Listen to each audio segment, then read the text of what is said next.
Bom, pessoal, meu nome é Paulo Picanso, sou diretor-geral da Faculdade Paulo Picanso e estamos aqui de volta com mais um vídeo do nosso programa do mestrado Debatendo em Ortodontia. Hoje, especificamente, nós vamos falar sobre a diferença entre dobras de terceira ordem e torque.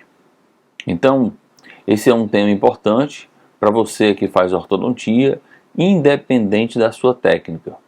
Muita gente pensa, poxa professor, mas eu faço o estreitoário, preciso saber fazer dobra? É justamente para você que nós preparamos essa série de vídeos. Dobras em ortodontia é uma série de vídeos voltada para quem faz especificamente estreitoário, ok? Então, dentro da nossa perspectiva de trazer um assunto diferente para vocês, nós já tínhamos falado no vídeo passado sobre dobras de terceira ordem. E agora a gente vai fazer uma diferença entre o conceito do que seria o torque e a dobra de terceira ordem. Então a dobra de terceira ordem é a torção que você faz em torno do fio.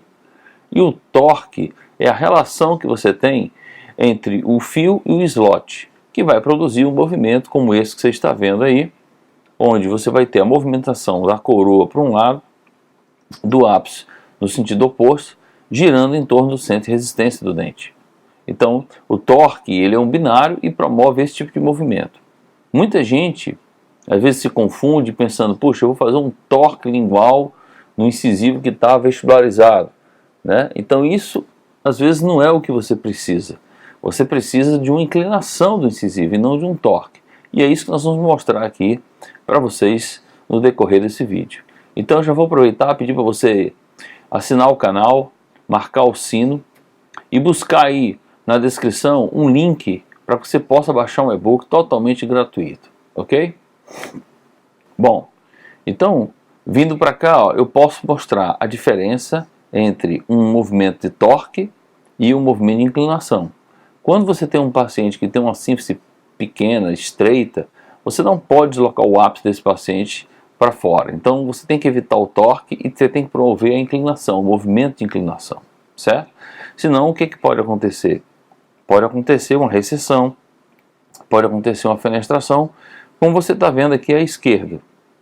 Já à direita, eu tenho um movimento de inclinação sendo produzido normalmente. Bom, mas muita gente pode falar, professor, mas eu não faço torque, porque eu faço estreitoário. É aí que você se engana. Mesmo sem saber, você está fazendo torque. E é isso que a gente quer mostrar para vocês. Bom, primeira coisa que você deve avaliar são os limites anatômicos. E fazer aquela pergunta, puxa, será que eu posso fazer uma movimentação ortodôntica do meu paciente? Eu posso deslocar o ápice do meu paciente? Um paciente como esse, que apresenta um fenótipo periodontal como esse, você já percebe que você não pode fazer um deslocamento de ápice porque ele tem uma espessura óssea diminuída, ok? Então veja aqui, ó, a tomografia desse paciente e num corte de perfil, você vê que eu não posso movimentar o ápice desse paciente para vestibular porque ele vai acabar saindo de dentro do alvéolo, tá? Então essa é uma situação recorrente que a gente precisa estar atento. Então se você não quer fazer uma inclinação, um torque, melhor dizendo, você vai precisar às vezes fazer uma inclinação e isso tem a ver com o controle dos movimentos a partir das dobras que você pode fazer independente da técnica que você esteja realizando. Do mesmo jeito, na arcada superior, eu não posso deslocar o ápice desse paciente, como você pode ver aí. Então, se eu puder inclinar em torno do ápice, ok. Se eu não puder, eu tenho que evitar o movimento de torque, porque iria deslocar o ápice. E num caso como esse, não existe para onde deslocar esse ápice, porque ele não tem osso nem para vestibular e nem na palatina. Bom, mas enfim, torque ou dobra de terceira ordem, qual é a diferença? Essa é uma cópia do slide que foi feita na TWID em 2000, quando eu estive lá fazendo o curso, e ele já abordava esse assunto lá. Então isso é uma questão de base, de fundamento da ortodontia. Não tem como você fazer ortodontia se você não conhece esses fundamentos. É muito importante que você esteja ciente disso, né? Para que você possa fazer uma ortodontia correta, bem feita, e assim você não ficar dependendo de aparelho nenhum. Então veja que a primeira coisa que você deve se perguntar é, seu alicate de torque, quando o fio passa no centro do alicate, significa dizer que o seu fio não tem nenhuma dobra de terceira ordem. Mas será que esse fio sem dobra de terceira ordem pode produzir torque? Muito bem. Para você poder checar isso melhor no seu alicate, você deveria fazer marcações no seu alicate com alturas a partir do centro do alicate de 5, 10 e 15 milímetros, que vão representar respectivamente 7, 14 e 21 graus. Então, com esse alicate marcado, você vai conseguir fazer um bom controle das suas dobras de terceira ordem, ok? Mas voltamos ao tema. Eu tenho um fio aqui passando no centro do alicate, portanto, ele não produz torque algum. A pergunta é, será que esse fio que passa no centro do alicate, que não produz torque algum, pode produzir um torque, já que não tem dobra de terceira ordem? Então, se você pegar um contexto desse fio e colocar ele num dente bem posicionado, ok, ele não vai produzir torque nenhum. Mas se você pegar esse mesmo fio aqui e colocar ele encaixado no incisivo que está palatinizado, sim, ele vai produzir um torque, mesmo que você não tenha feito dobra nenhuma desse fio, ok? Por quê? Porque na leitura do arco, o arco está subindo, está indo para vestibular, está indo para o vestíbulo. Então, quando você tem um arco indo para o vestíbulo, você vai produzir torque vestibular, ok? Muito bem. E se eu tiver, por outro lado, um dente já vestibularizado e encaixar um fio retangular que eu tirei da caixa, sem dobra alguma? Como você pode ver na ilustração, ó, a trajetória do fio é para baixo. Então, no momento em que eu coloco esse fio dentro do molar, eu vou produzir um torque lingual, quer eu queira, quer eu não queira.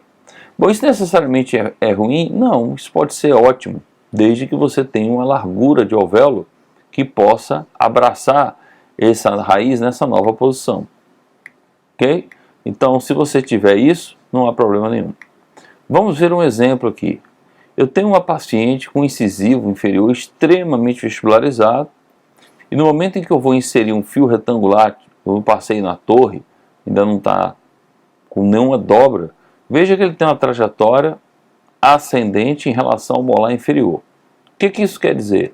Isso quer dizer que no momento em que eu baixar esse fio para encaixar no molar, ele não vai produzir uma inclinação lingual como a gente pensa, ele vai produzir um torque, ou seja, coroa para trás e ápice para frente. Será que você quer esse movimento? Tá? Então, se você observar essa paciente, ela apresentava já um relevo das raízes bem destacados no osso. Isso só faz demonstrar que essa paciente não tem osso suficiente para submeter um torque vestibular. Ok? Então, sendo assim, o ideal é que a gente tivesse a colocação de um fio que não tivesse a trajetória ascendente, porque eu quero sim lingualizar esses incisivos, lingualizar por inclinação, mas eu não quero que as raízes desses incisivos sejam projetadas para vestibular. E isso pode acontecer.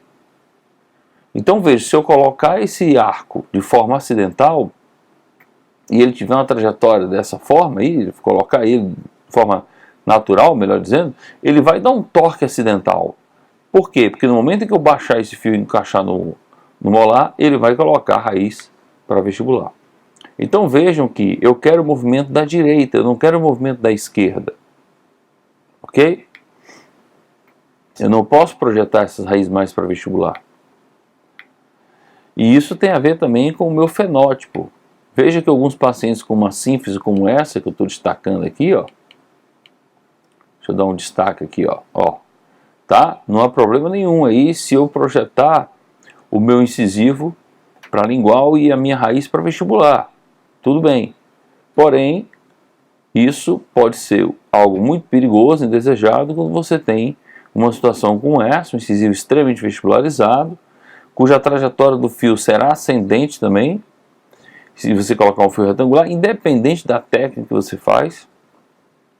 E aí, o que pode acontecer? Ó, veja que eu não tenho osso aqui, ó, abraçando essa raiz. Então, se esse dente deslocar essa raiz para vestibular, possivelmente essa raiz vai ficar fora do osso.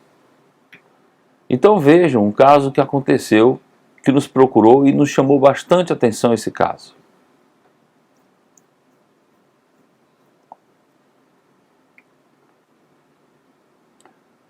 Uma paciente jovem, com 21 anos, nos procurou apresentando uma recessão localizada na região de 41 e 31, mas especificamente mais no 41, e chegou lá com o diagnóstico de uma doença periodontal.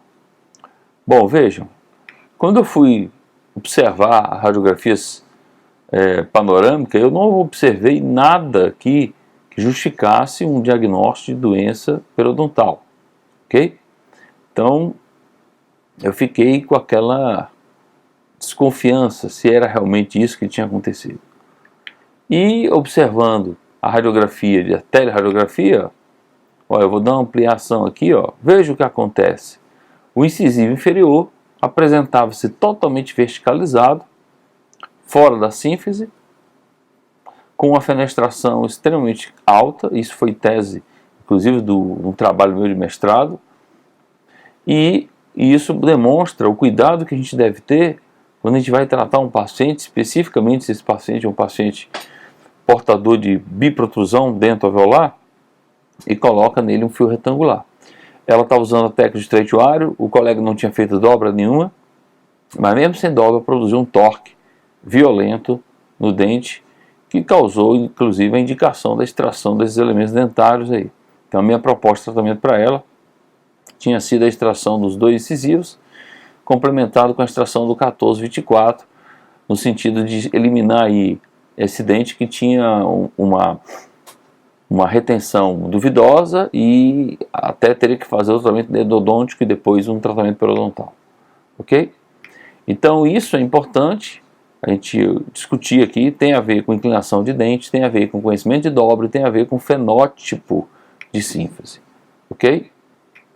E é por isso que nós estamos chamando a atenção para a série desses vídeos, que tem como sentido abrir vocês a cabeça para que vocês possam perceber que as dobras, que são fundamentos na ortodontia, devem ser agregadas ao conhecimento de todos nós, para que nós possamos fazer uma ortodontia moderna, segura, e sabermos a origem e evitar assim o contratempo, os efeitos indesejados dessa mecânica ortodôntica. Ok? Então eu quero agradecer a audiência de vocês, dizer que se você gostou, você deixar o seu comentário aí na descrição do vídeo, e procurar assistir os outros vídeos do nosso canal, que tem muita relação com o que foi dito hoje aqui. Ok? Muito obrigado pela sua audiência.